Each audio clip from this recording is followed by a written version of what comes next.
Cette nuit s'est terminée la toute première course World Tour de l'année. Et oui, si vous l'avez raté, cette semaine a eu lieu le Tour Down Under et il a été remporté par Jay Vine, nouveau coureur de chez UAE qui vient d'arriver. Comme je vous ai dit, cette année, on va faire plus de contenu qui parle de vélo et de la saison. Mais par contre, plutôt que de juste résumer les courses ou de parler des résultats, etc., parce que vous les connaissez tous en un clic, que ce soit sur Twitter ou Internet, vous les avez. On va juste revenir sur les moments clés en parlant et en ressortant 4 coureurs qui, pour moi, ont marqué la semaine. Compte sur vous pour me dire en commentaire si vous êtes d'accord avec les coureurs que j'ai choisis.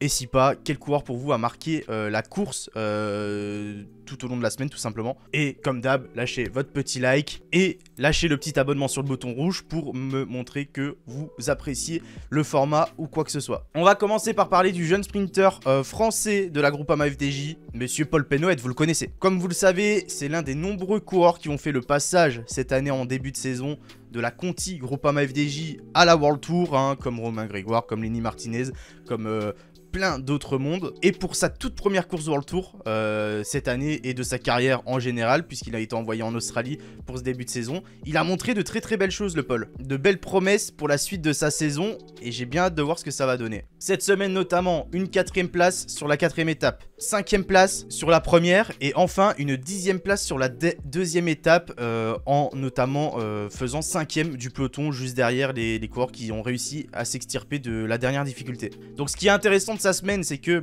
au-delà de ses qualités de pur sprinter, mais ça on les connaissait déjà, on le savait, il a montré qu'il pouvait être très à l'aise quand la route s'élevait. Et ça, c'est important pour un sprinter. Qu'il a tenu le rythme dans pas mal de difficultés tout au long de la semaine, là où certains sprinters ont explosé. On peut notamment citer la première et la 2ème étape, hein. Je vous invite à aller voir des résumés, mais ils étaient bien costauds, c'était pas tout plat et il était quand même présent. Donc une très belle semaine pour lui, malheureusement pas de victoire, mais bon, il a le temps encore, il est très jeune. Et il termine notamment 5ème du classement par points de ce Tour de Under, derrière notamment Michael Matthews qui l'a remporté ce classement. Donc on peut avoir très hâte pour la suite de la saison, de voir ce qu'il va nous proposer ce bon vieux Paul, et même pour la suite de sa carrière. Hein. Il a annoncé comme le futur Arnaud Démare, en tout cas la relève.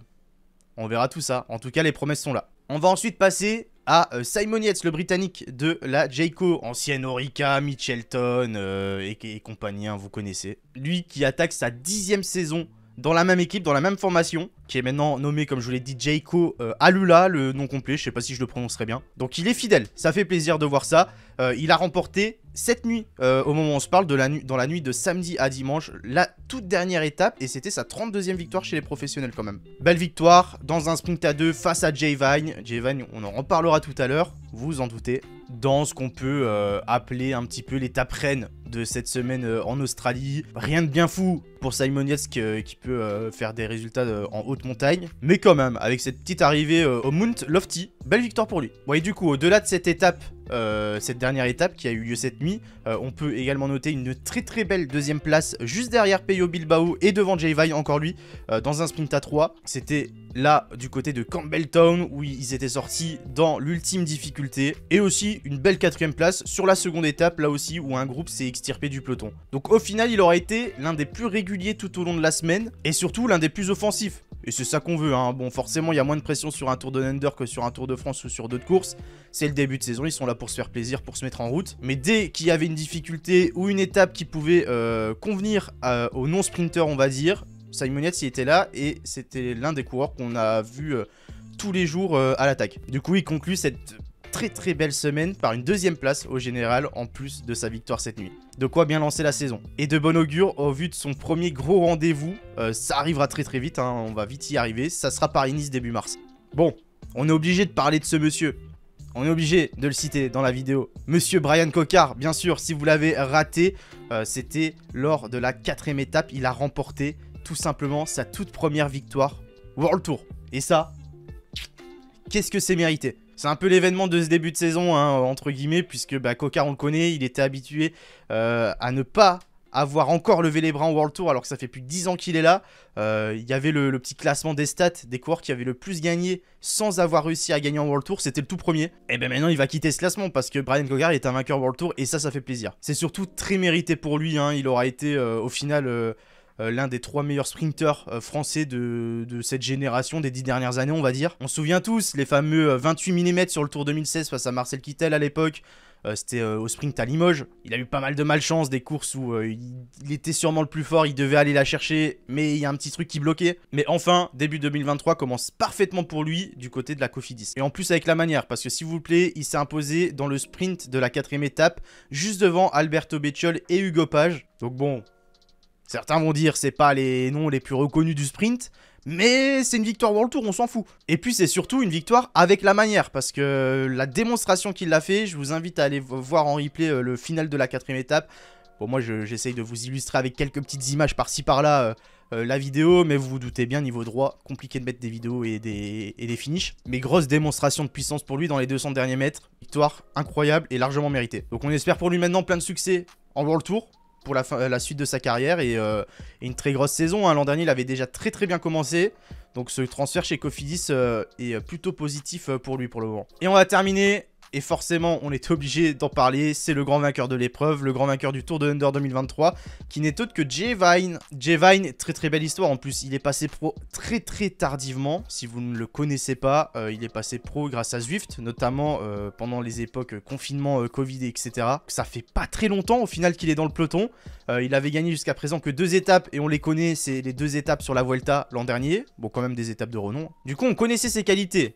Et lui qui a signé du côté de la UAE cette année, ça va être intéressant de le suivre. Alors attention, c'est toujours très compliqué. Là, on parle de course en janvier, donc ne pas tirer de conclusion sur la suite de la saison et compagnie. Mais quand même, quand on voit ses qualités à Jay Vine et surtout qu'on sait que maintenant il est chez UAE et qu'il est dans l'une des plus grandes équipes du peloton, si ce n'est la plus grande, cette saison, elle peut s'annoncer monstrueuse pour lui. Bon, cette semaine, pour revenir au Tour de Under, pas de victoire d'étape pour lui, mais au final, une course gérée parfaitement après un très bon chrono inaugural où il va chercher la 9ème place, donc un beau top 10 pour lui. Lui qui aura remporté d'ailleurs les championnats d'Australie du contre-la-montre quelques jours avant, le 10 janvier dernier. Il a très vite, au final, dans la semaine, pris le fameux maillot orange de leader et il l'aura gardé jusqu'au bout. Et même si pas de victoire, on l'a vu, c'était avec Simon Yates le plus régulier et à chaque étape, c'était celui qui revenait à l'avant et qui était l'un des plus forts, celui qui décantait un petit peu ce peloton. Il va avoir un début de saison très chargé, hein, Jay Vine, juste après ce Tour de Under et ce mois de janvier. Il va avoir beaucoup de courses en février, il va avoir Tirreno, le Tour de Catalogne. Donc on va avoir l'occasion de le revoir très vite et très souvent.